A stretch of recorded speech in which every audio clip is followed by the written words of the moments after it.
E aí galera, boa noite, tudo bem? Espero que seja tudo bem por aí. A nossa conversa hoje vai ser sobre flexibilidade.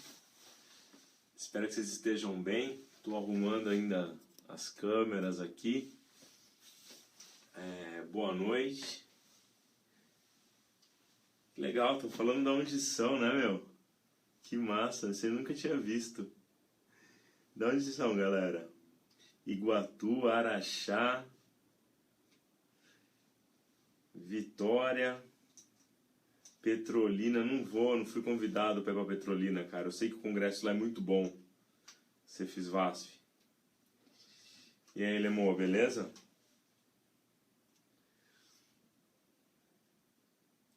Cara, nem sei quantos graus tá aqui. Quantos graus tá, Silvia? Tenho nem ideia ainda. Bombando de gente. De onde vocês são, galera? Fala aí, vamos ver. Rio de Janeiro, Uberlândia, Vila Velha, Fortaleza, Rio de Janeiro, Bom Sucesso, Sete Lagoas, Ceres, Vitória da Conquista, BH, Rio Claro, interior de São Paulo, pertinho de Campinas, onde eu sou. Fala aí, Walter, beleza? Ribeirão Preto, bem legal. Jundiaí, cidade bem boa. Fui muito. Guaiá, Londrina, Recife, Brasília. Bombando, hein? Pô, tô bem feliz. O dia hoje foi muito puxado.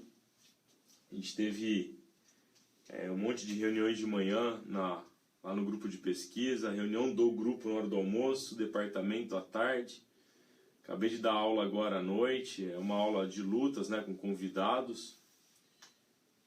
A aula foi de judô hoje com a Marta. Obrigado, Marta, por ter participado. E aí, Santa Bárbara, Pau dos Ferros, tô fora. São Fidélis. Beleza, galera bombando. Vamos começar então a nossa conversa, porque o tempo urge e no meu relógio são 10h30. Então vamos lá. Quando a gente fala de flexibilidade, é importante a gente ter clareza que dentre as variáveis da aptidão física relacionada à saúde, então eu tenho a aptidão física relacionada à saúde, ok? Aptidão relacionada à saúde. Dentre as variáveis da aptidão física relacionada à saúde, nós temos a aptidão cardiorrespiratória, nós temos força e resistência muscular, nós temos medidas de composição corporal e nós temos a flexibilidade. Então, a flexibilidade de cara já deve ser entendida como uma das variáveis da aptidão física relacionada à saúde, ok?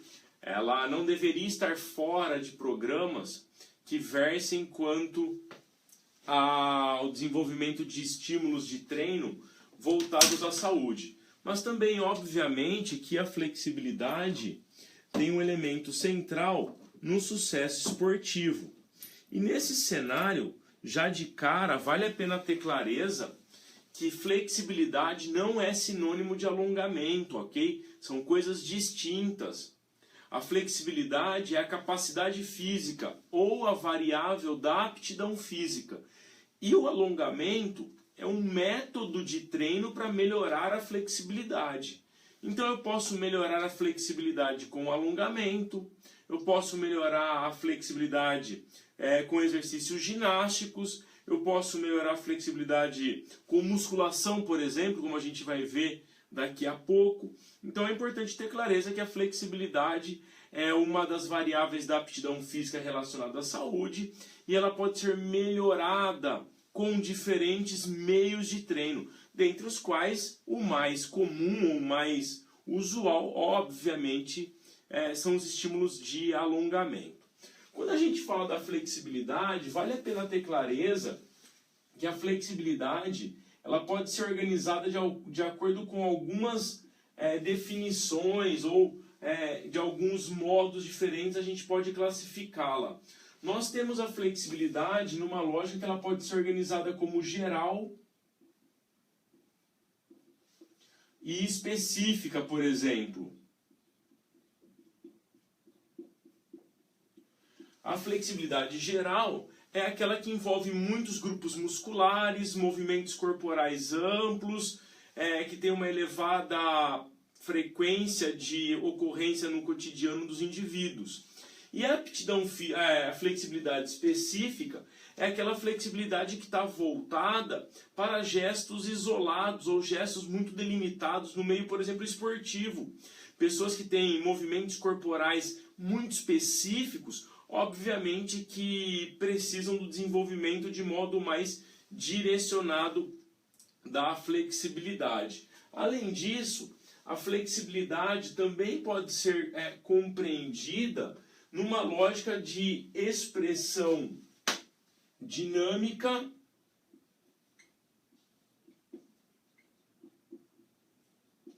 e estática.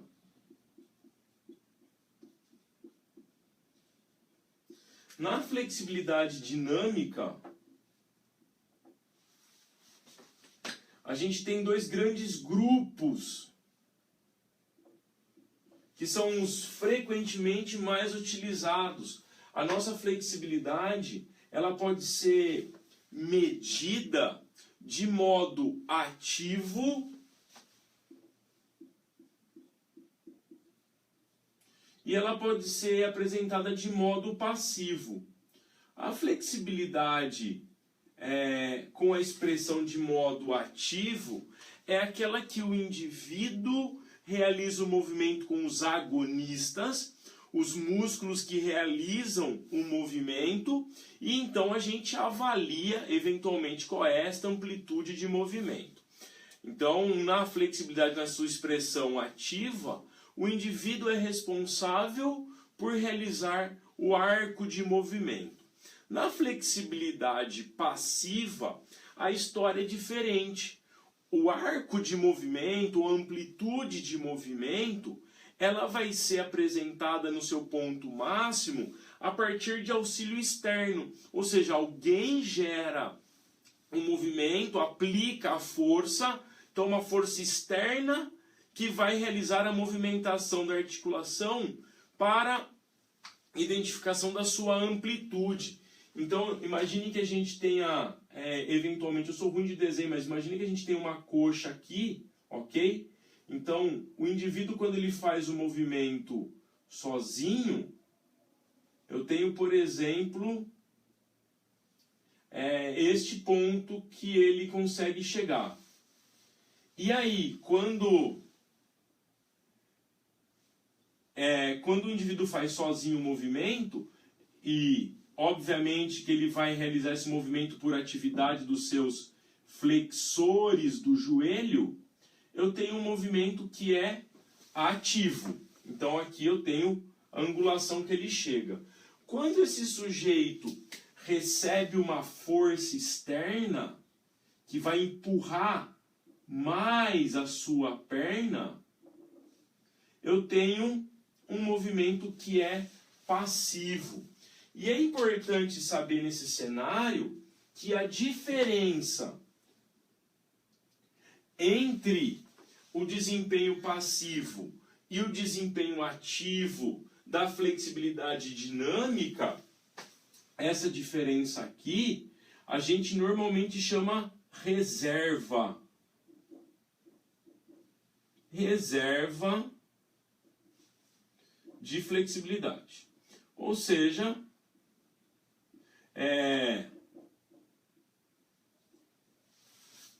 o quanto o indivíduo pode se exercitar que vai tecnicamente melhorar a sua amplitude de movimento.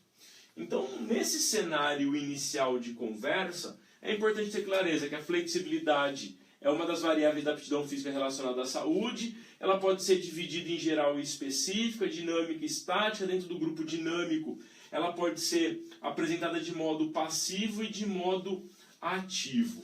Além disso, é importante a gente ter clareza também que existem alguns mecanismos biológicos que regem a nossa flexibilidade. Antes da gente avançar para esses mecanismos, é importante que a gente tenha clareza de alguns termos que falamos com frequência. Então, um dos primeiros termos que a gente utiliza é flexibilidade, que é a variável da aptidão física. Além dela, um outro termo muito comum é o alongamento. O alongamento é um meio para melhorar a flexibilidade. Além disso, tem um outro termo que é bastante usado aqui no Brasil especificamente, quem cunhou foi o Stélio Dantas, que é flexionamento. A gente não usa muito esse termo, ele é infrequente na literatura internacional, mas flexionamento é quando a gente realiza um movimento que vai além do ponto de desconforto que a gente vai ver daqui a pouco. É um outro termo utilizado também no contexto da melhora da flexibilidade. Além de termos alongamentos, flexionamentos, a flexibilidade ela também está relacionada com a elasticidade muscular e com a lassidão articular. Ou seja, a expressão da flexibilidade não é só muscular e não é só articular. A gente precisa melhorar tanto componentes musculares quanto componentes articulares quando queremos ganhar amplitude de movimento. Então, quando a nossa tarefa é ganhar amplitude de movimento, precisamos melhorar tanto componentes articulares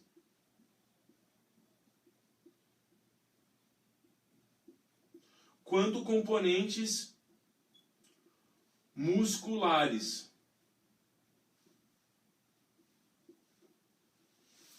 E aí tem algumas discussões sobre quais são os melhores métodos para cada tipo de componente. A gente vai passear um pouco por esses elementos.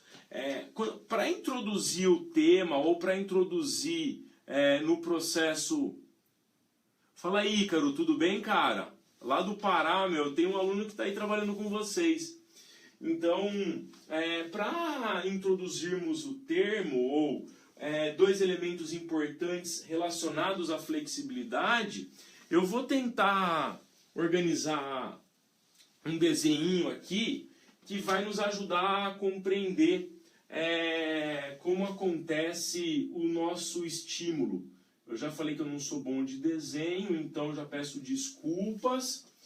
Isso aqui é uma medula, ok? Tem um Hzinho aqui.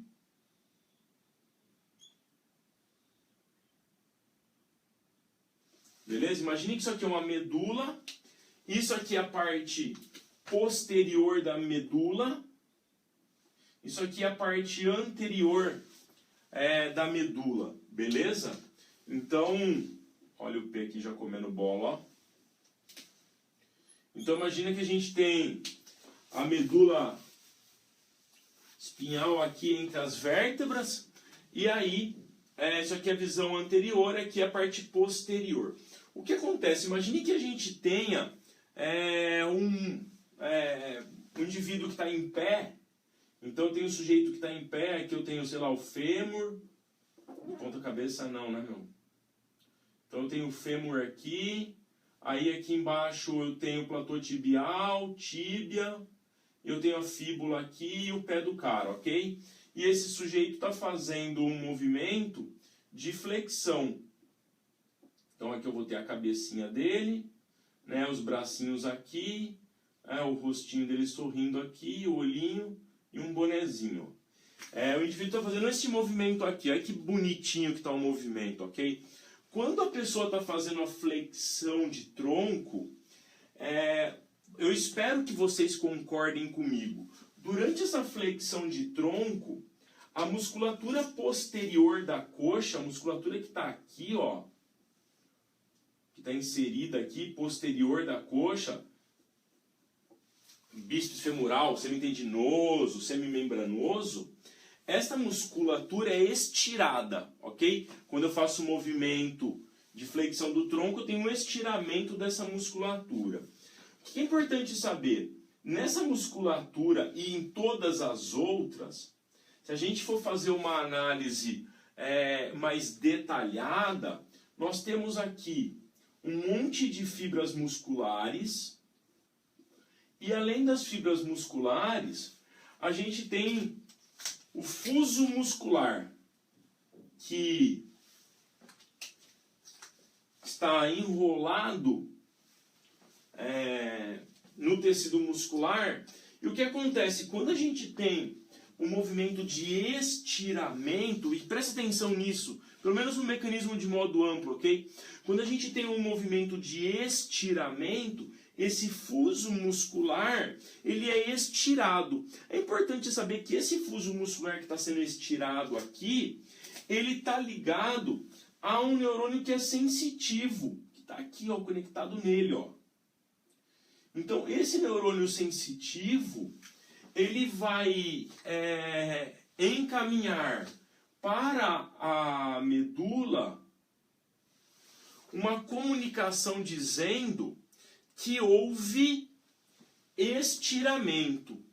E, ao ser estirado o músculo, eu tenho um arco reflexo que vai nos dar uma resposta subsequente.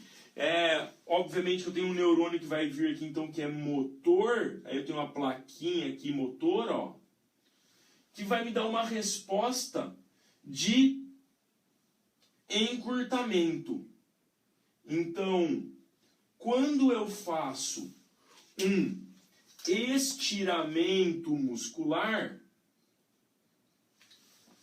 eu tenho um arco reflexo que vai me dar uma resposta de estiramento. E por que é importante saber isto?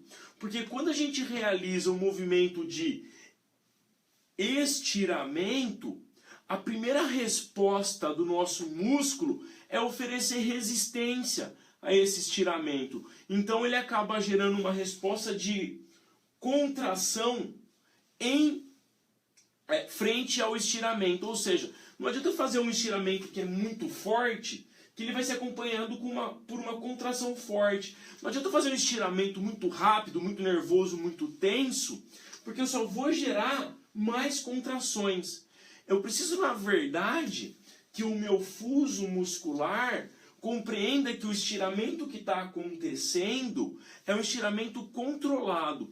E nesse cenário existem algumas estratégias. Primeiro, a atividade do fuso, ela é muito intensa, a atividade dele é muito intensa até próximo de uns 10 segundos.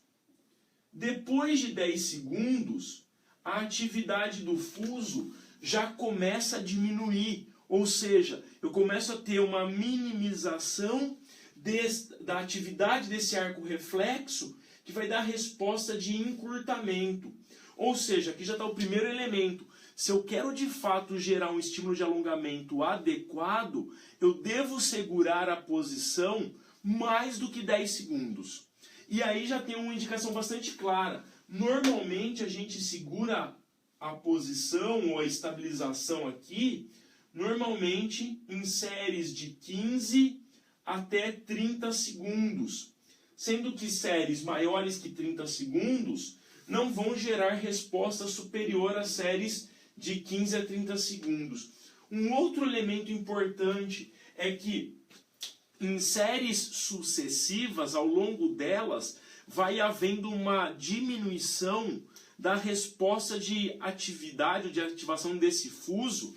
Consequentemente, se eu fizer mais do que uma série, de 2 a 3 séries, eu vou ter um benefício superior para os ganhos de flexibilidade. E no outro lado dessa brincadeira, então é importante compreender que não adianta eu socar porrada lá no meu aluno para forçar muito de cara. Eu devo fazer um estímulo que seja progressivo, e nesse momento é importante vocês saberem que no cenário internacional, o parâmetro para manutenção do estímulo de flexibilidade está relacionado com ponto de desconforto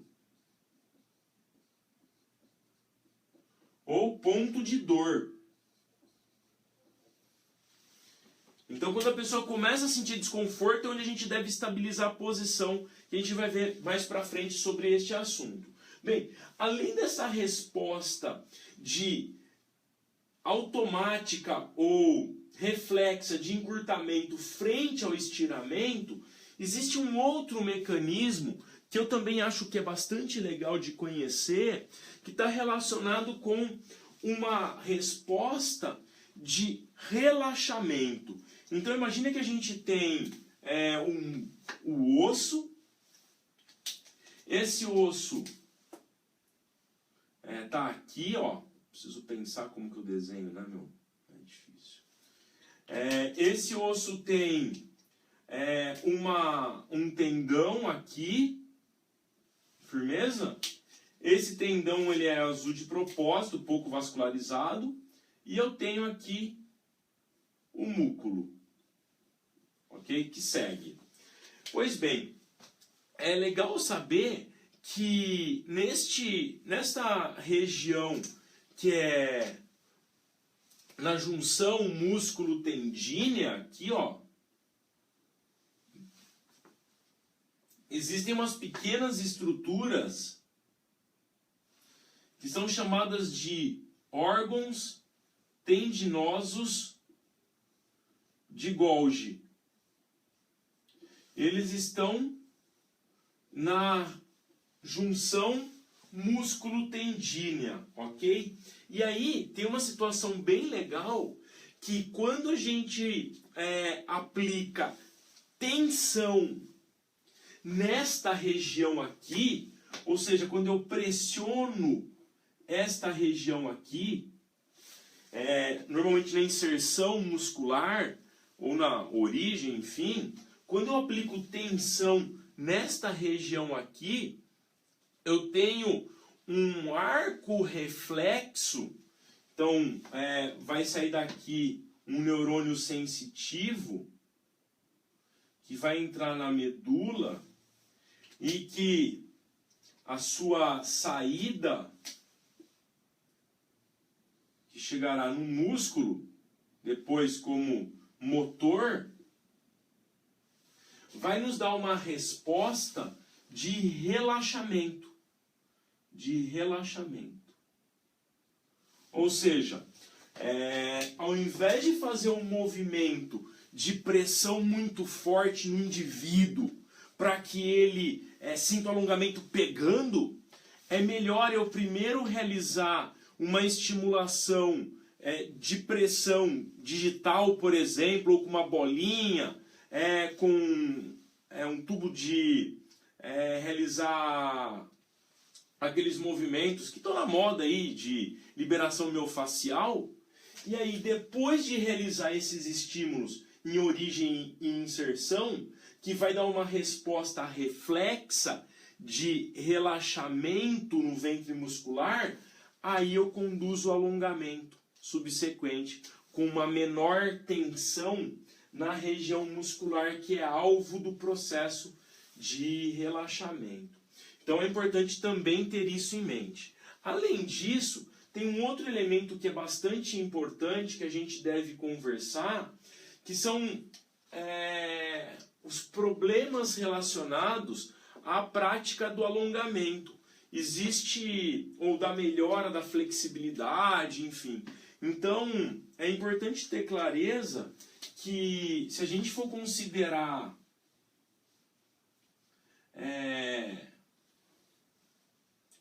coluna vertebral, pelve aqui, membro inferior, então nessa região aqui, a gente chama de coluna vertebral, região lombar, come bola aqui, né? Às vezes acontece. É importante ter clareza que um número grande de pessoas tem bastante dor nessa região. A gente chama de dor lombar baixa.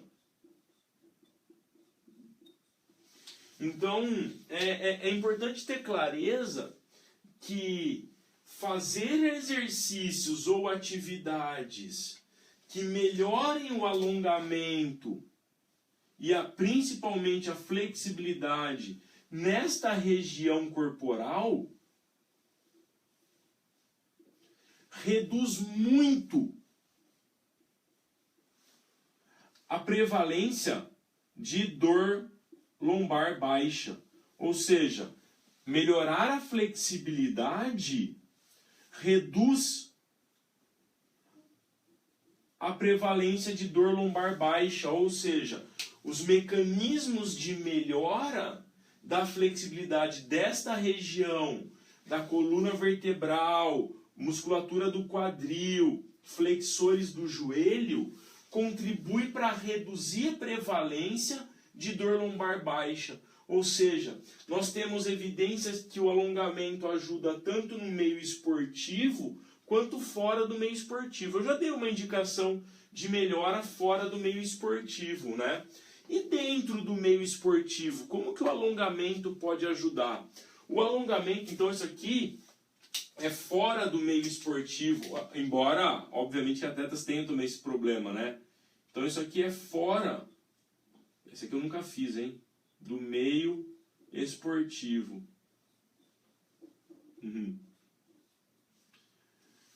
Além disso, quando ainda fora do meio esportivo, quando eu tenho melhora da flexibilidade,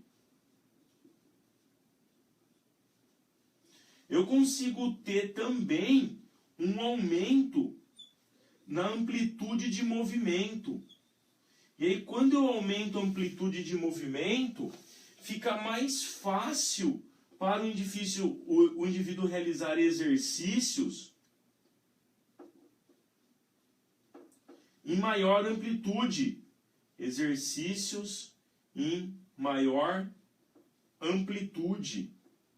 Então, eu canso de ver pessoas tentando fazer agachamento, só que o indivíduo tem a cadeia posterior toda encurtada até os flexores plantares. E aí, quando o cara coloca a barra nas costas e vai descer, ele não consegue fazer o movimento porque ele está encurtado. Aí o calcanhar levanta, o joelho vai para frente, as costas empina, a bunda vira uma bagunça. Então, realizar o alongamento, melhorar a flexibilidade da cadeia posterior, vai aprimorar a qualidade dos seus movimentos no treino cotidiano. Então, mesmo que você não seja atleta, realizar exercícios que aumentem a flexibilidade ajuda a reduzir dor lombar, ajuda a aumentar a amplitude de movimento. Isso é bastante positivo. Já entre esportistas ou entre atletas, quando a gente fala da prática de alongamento, a gente tem um elemento central, que é a economia de movimento. Então, quando eu faço alongamentos, eu aumento a economia de movimento, ou seja, eu melhoro a viscosidade durante a prática do alongamento, e ao fazer isso, quando eu vou realizar gestos subsequentes, eu acabo reduzindo a necessidade de mais energia para fazer essa atividade. Consequentemente, eu consigo fazer ou mais atividade no mesmo tempo, ou mais tempo a mesma atividade, o que é positivo para o contexto esportivo. Além disso, aumento da flexibilidade também contribui para a aprendizagem. Na mesma lógica que eu disse aqui anteriormente, além de melhorar a aprendizagem, melhorar a economia de movimento, de modo crônico, a gente vai retomar isso daqui a pouquinho, tem possibilidade de reduzir lesões esportivas. Além disso, existem evidências que a gente vai ver mais para frente que fazer estímulos de alongamento pode melhorar no aumento da força muscular, especialmente entre iniciantes. O Weineck escreveu um livro muito legal chamado Treinamento Ideal, mostra inclusive que a realização de alongamentos para incremento da flexibilidade vai auxiliar até em situações subsequentes que transcendem a força, como a velocidade e agilidade. Ou seja, a prática da atividade que melhora a flexibilidade, como por exemplo o alongamento, vai ter um impacto muito grande em outras regiões ou outras áreas do desempenho físico. não necessariamente fora do meio esportivo. Então, dentro do esporte e fora do esporte, a gente tem melhoras do condicionamento dos indivíduos e da transferência com o emprego de exercícios para a melhora da flexibilidade. Eu vou apagar a lousa, então se você tiver interesse agora, por gentileza, faça um print, mas por favor, não esqueça de marcar, ó, hashtag live com Fabrício. Pelo menos eu tenho um feedback de como estão rolando os comentários para poder acompanhar. Então, por gentileza, quem tiver interesse aí, que eu sei que tem gente que tem interesse, faz o print da tela agora que eu vou apagar. 3, 2, 1, beleza. Então vamos lá apagar essa losona aí e seguir na nossa batalha, ok? Agora a gente vai falar sobre alguns, pelo menos 3 métodos diferentes de melhora da flexibilidade, ou 3 técnicas de alongamento muscular que podem contribuir para a melhora da flexibilidade, ok? Então, um segundinho aqui para a gente apagar. Eu queria mandar um abraço para a galera do GPTED que está online aí, que eu sei que estão acompanhando. Mandar um abraço para o pessoal que eu bato um papo no Facebook, que me manda os direct, que eu tento responder na medida do possível. Hoje é aniversário também de uma galera. A Betina está fazendo aniversário hoje do grupo. A Érica Pascoal está fazendo aniversário hoje também. Sou consultoria. Parabéns para a galera aí que está comemorando mais uma primavera hoje, hein? E estou deixando uma mensagem fixada aí do curso de treinamento intervalado de alta intensidade. Se você quer aprender mais sobre HIIT, não perca a oportunidade de acessar esse curso.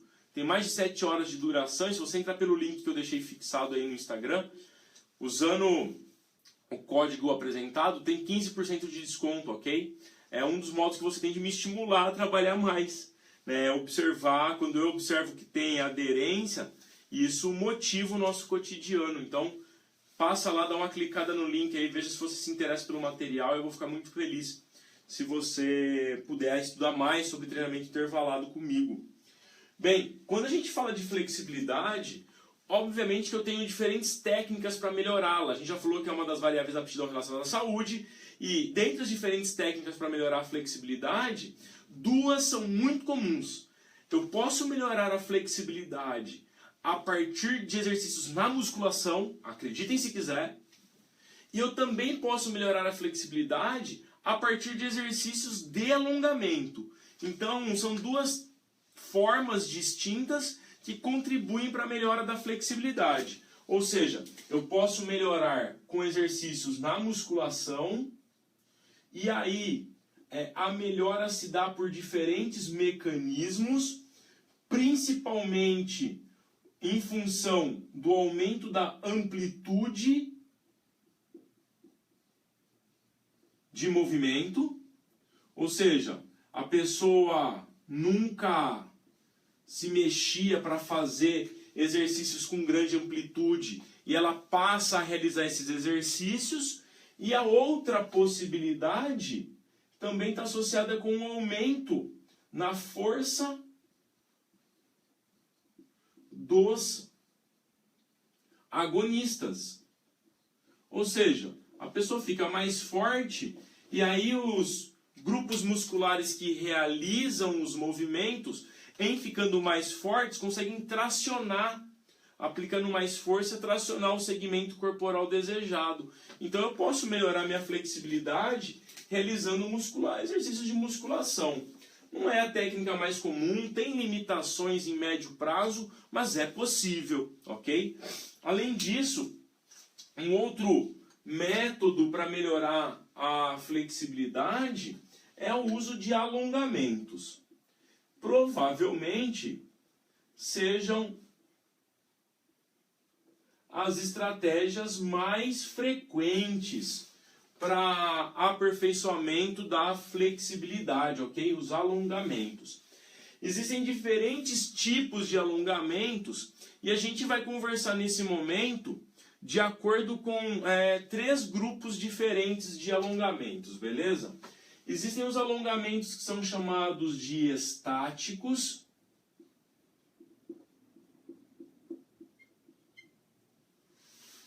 Existem os alongamentos que são chamados de balísticos. Existem os alongamentos que são chamados de dinâmicos.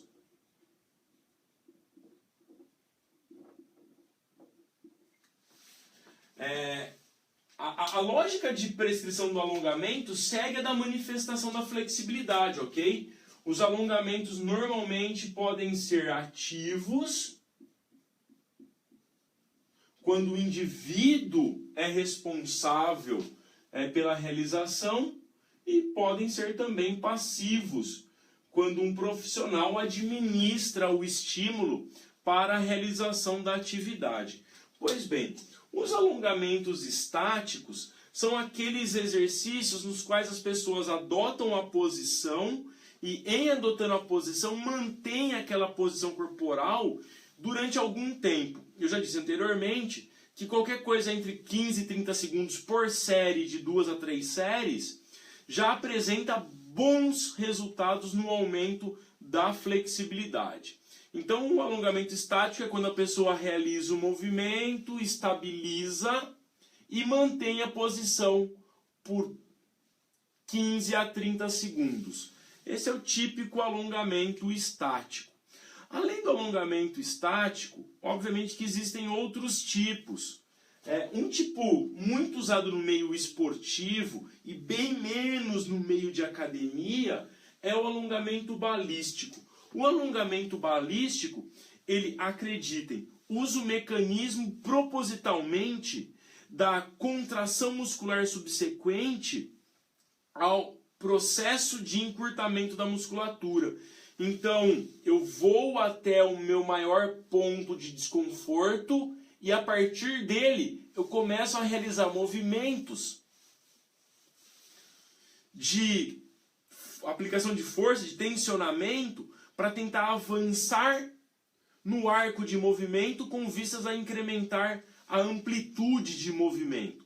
O alongamento balístico exerce uma elevada quantidade de lesão de fibra muscular, consequentemente aumenta a chance de ter prejuízo no tecido muscular e articular, e além disso, quando a gente faz sessões de alongamento balístico, não tem muito sentido manter treinos de alta força, potência e velocidade subsequentes, porque a estrutura do aparelho locomotor, músculos e articulações está bastante avariada com esse tipo de estímulo. Então, embora o alongamento balístico seja um modelo de treino possível de ser realizado no cotidiano esportivo para aumento de amplitude de movimento, ele é um modelo agressivo de estímulo, ok? Além disso, existem os alongamentos dinâmicos. Os alongamentos dinâmicos são aqueles que nós fazemos que envolvem movimentações ao longo de diferentes arcos de movimento e de modo que a pessoa se desloque no espaço simultaneamente. Os alongamentos dinâmicos são realizados no meio esportivo, mas eles também podem ser realizados fora do meio esportivo. E existe um quarto grupo que eu gosto bastante de realizar, que são os alongamentos num modelo que a gente chama de FNP. Muitos de vocês devem conhecer a FNP, que é a facilitação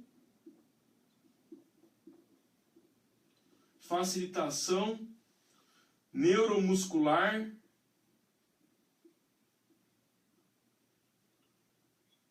proprioceptiva.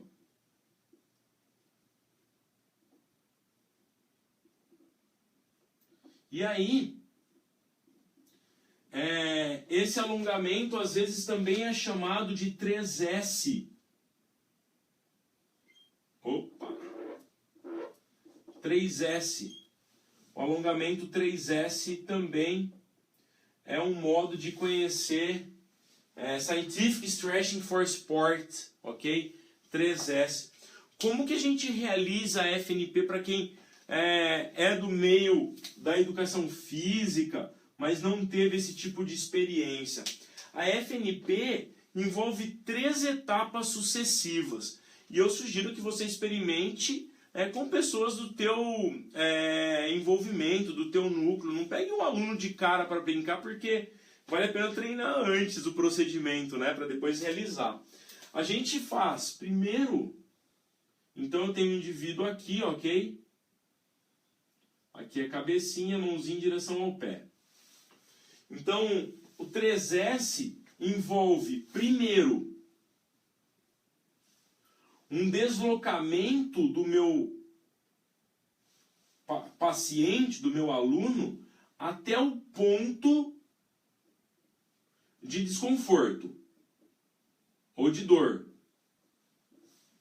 Quando eu chego neste ponto de desconforto, eu vou manter a posição por aproximadamente 20 a 30 segundos. Depois que eu mantenho a posição neste ponto de desconforto, eu vou pedir para o meu sujeito realizar uma ação. Então ele vai fazer força contrária à atividade que eu estava realizando. Lembrando que eu vou tentar não deixar com que ele faça um movimento de extensão. Eu vou manter as minhas mãos aqui e vou estabilizá-lo, mas ele vai fazer um movimento muito forte ativando essa musculatura e ativando esta musculatura. Quando ele faz a ativação dessas musculaturas, ele vai começar a fazer uma inibição do fuso muscular. E essa contração aqui, esta ação, dura normalmente perto de 6...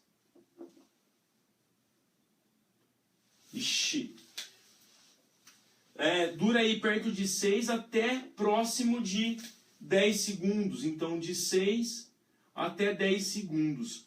E depois desta atividade, a gente tem um terceiro ponto que vai chegar a um novo ponto de desconforto. E mantém aqui perto de 20 até 30 segundos. Então, o 3S envolve levar o meu aluno até o ponto de desconforto. Eu realizo o movimento de contração e depois eu relaxo e faço novamente um estímulo de alongamento até um novo ponto de desconforto. Esse é um dos modos de realizar o FNP, a facilitação neuromuscular proprioceptiva. É possível de realização. Bom, então são 4 grupos diferentes de alongamento que a gente realiza. Normalmente, quando de variáveis agudas, trabalhamos aí frequentemente de 2 a 3 séries, de 15 até aproximadamente 30 segundos por série, e normalmente a gente descansa, dependendo do tipo de alongamento que eu estou realizando, a gente descansa normalmente de 30 até perto de 60 segundos por série. Então, um treino de alongamento não é uma atividade muito gostosa de ser feita quando o objetivo é aumento da amplitude de movimento. Quando o meu objetivo é simplesmente fazer estímulos de alongamento, ok, eu posso até ter relaxamento com esse tipo de atividade, mas eu vou optar por um grupo que é alongamento estático, predominantemente passivo. Agora, quando eu quero aumentar a amplitude de movimento, eu vou trabalhar com alongamentos normalmente passivos ou ativos, mas predominantemente passivos, do tipo FNP e balístico. Eu particularmente trabalho mais com FNP e menos com os outros modelos, quando o objetivo é aumentar a amplitude de movimento do meu aluno. Então, agora a gente vai para o último bloco da nossa conversa, que envolve compreender, obviamente num bate-papo, as evidências que existem na literatura sobre alongamento e diferentes manifestações, ou flexibilidade, diferentes manifestações locomotoras. Então, por gentileza, não esqueça agora de dar o print colocando a hashtag live do Fabrício. E eu vou apagar a lousa. 3, 2, 1. Quem quiser faz o print por gentileza. E eu vou apagar a lousa para o nosso último bloco. Beleza? Então, comecei. É importante que a gente saiba que a prática do alongamento, ela é feita muito por experiência acumulada e menos por evidência científica. Então, de tudo que é estudado de componente da aptidão relacionada à saúde, o alongamento é das variáveis menos estudadas. Ele é muito estudado, mas outras coisas são muito mais estudadas. No Brasil nós temos muitos experts em alongamento na área científica. O Abdala é um cara muito bom, o Ercole é um cara muito bom. Nós temos sujeitos que estudam bastante alongamento, ok? Mas, perto de todas as outras variáveis da aptidão, ele é menos estudado. Pois bem, o que vale a pena a gente ter clareza quando a gente fala de alongamento muscular? O alongamento muscular, ele por muito tempo foi enxergado como um modelo de exercício realizado pré-atividade que teria a chance de reduzir a incidência de lesões. Então eu vou tentar fazer um esquema aqui, ó. Beleza? Que está associado com risco, ok? Risco. Opa! Então vamos lá. Risco.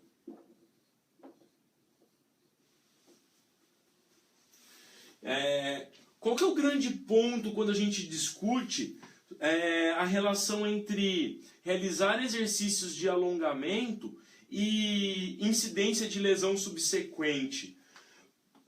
E algumas meta-análises têm mostrado, pelo menos uma meta-análise publicada no British Journal, mostrou pra gente que o maior problema não é dizer que fazer alongamento previne lesão e não fazer o alongamento aumenta a chance de lesão.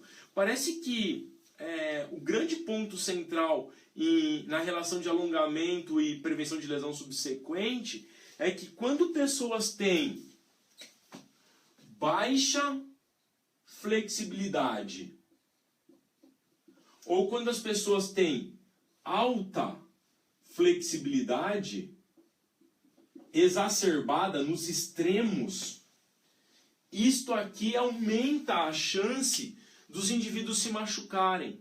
Então, eventualmente, não é a prática do alongamento que previne lesão ou não previne lesão, mas pessoas com uma baixa aptidão em testes de alongamento ou com uma flexibilidade muito grande têm mais chance de se machucar do que outros indivíduos.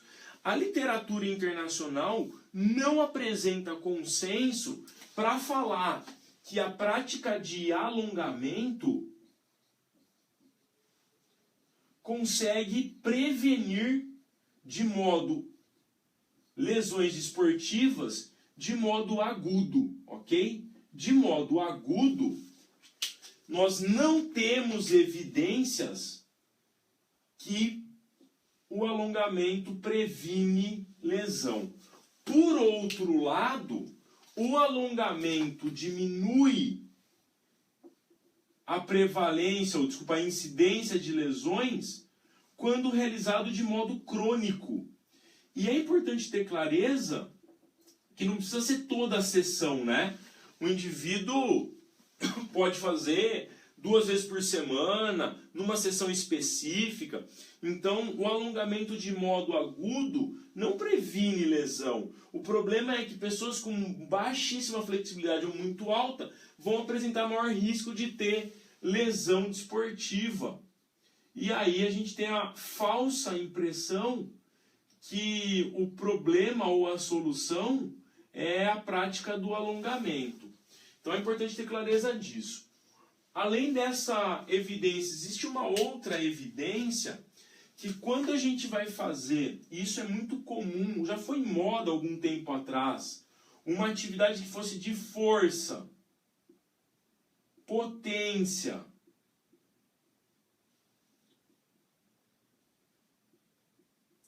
ou velocidade,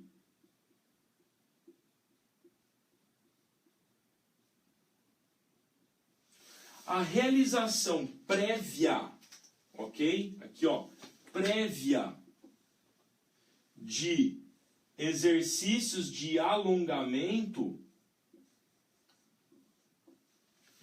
gerariam, consequentemente, uma redução no desempenho. A partir disso, um monte de gente que ia na academia fazer 3 de 10, 4 de 8, 2 de 15, começou a falar que não queria mais alongar porque ia prejudicar o desempenho. Uma coisa não tem nada a ver com a outra. Fazer a realização de alongamentos prévios ao treino de musculação que é mais metabólico, no sentido de que tem 8, 10 repetições, tem uma baixa atividade, um baixo efeito na queda de desempenho. Baixo quanto? Olha, os trabalhos que mediram o efeito do alongamento no teste de força, de potência, de torque subsequente, tem, na média, observado quedas de desempenho perto de 5%. De 5 a 10% de queda. E, sinceramente, de acordo com o custo-benefício, você pode parar para avaliar se vale a pena ou não fazer, ok? Eu, particularmente, não tenho objeção para que as pessoas façam. Não é necessário que seja feito toda vez antes do treino de força, da musculação tradicional, mais resistência de força. Agora, se o indivíduo vai fazer uma prova de 100 metros, que está valendo a medalha nos jogos universitários, por exemplo, não tem menor sentido ele fazer um estímulo de alongamento prévio. Se ele vai correr 11h30, meio-dia, ele pode começar a fazer alongamento lá nas 8, 8h30 da manhã. Aí ele vai fazer mais uma série de aquecimentos específicos, o efeito do alongamento deletério já passou. Nesse contexto, vale a pena uma outra indicação.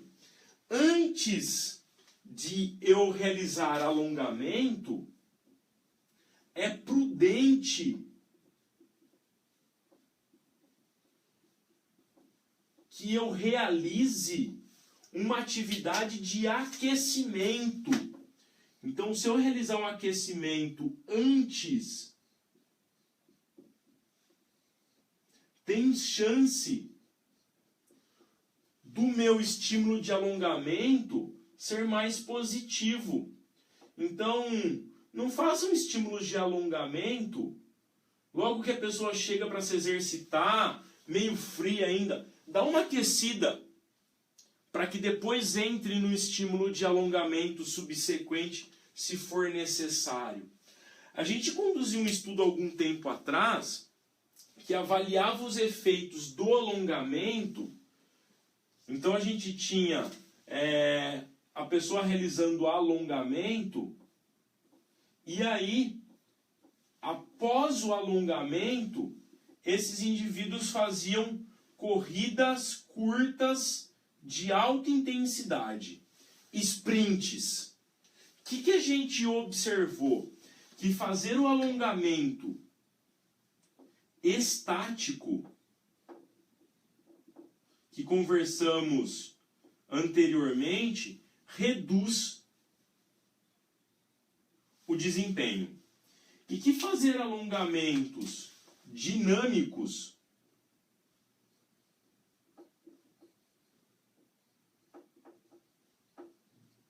aumenta o desempenho. Qual que é o ponto central nessa discussão? Então, se eu fizer alongamento estático, eu vou ter perda de desempenho, e se eu fizer alongamentos dinâmicos, eu vou ter melhora no meu desempenho. Quanto de perda ou de melhora? Se eu fizer alongamento estático, a minha perda de desempenho é de mais ou menos 5%. E se eu fizer um estímulo dinâmico, o meu aumento é mais ou menos próximo de 1,2%.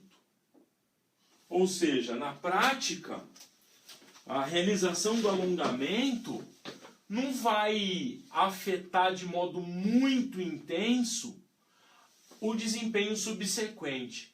Além disso, o que é importante saber? A realização de uma série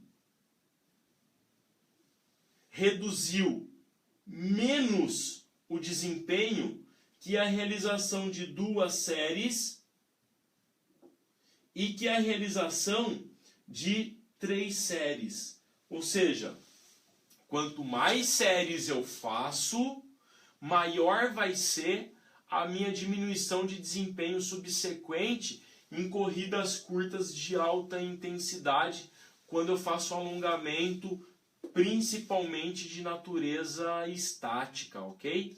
Então, esse é o terceiro bloco, e mais 2 indicações para a gente finalizar essa conversa.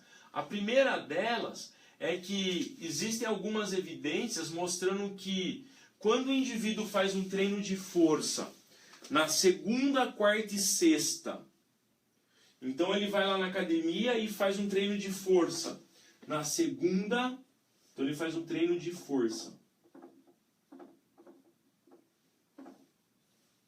na segunda, faz um treino de força na quarta e faz um treino de força na sexta, ok? Se o sujeito fizer um treino de força segunda, quarta e sexta e não fizer nada na terça e na quinta, aqui, ó, na terça e na quinta não fizer nada, beleza. Acontece uma coisa. Só que se este sujeito na terça-feira e na quinta-feira fizer 3 séries de 15 segundos de alongamento, descansando 15 segundos, os ganhos de força são superiores em comparação quando ele não faz o alongamento.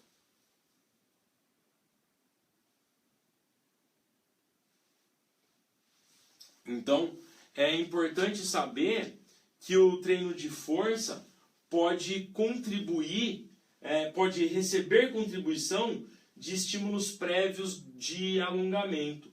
Então é importante ter clareza que essas coisas não estão dissociadas. Na verdade, elas estão agrupadas, aglomeradas, unidas, porque tanto o alongamento quanto os treinos de musculação são de domínio neuromuscular, beleza? Então, eu queria agradecer a presença de vocês, a paciência. Espero que tenham gostado desta aula e a gente se vê na sequência, ok? Um abraço do Fabrício e até a próxima.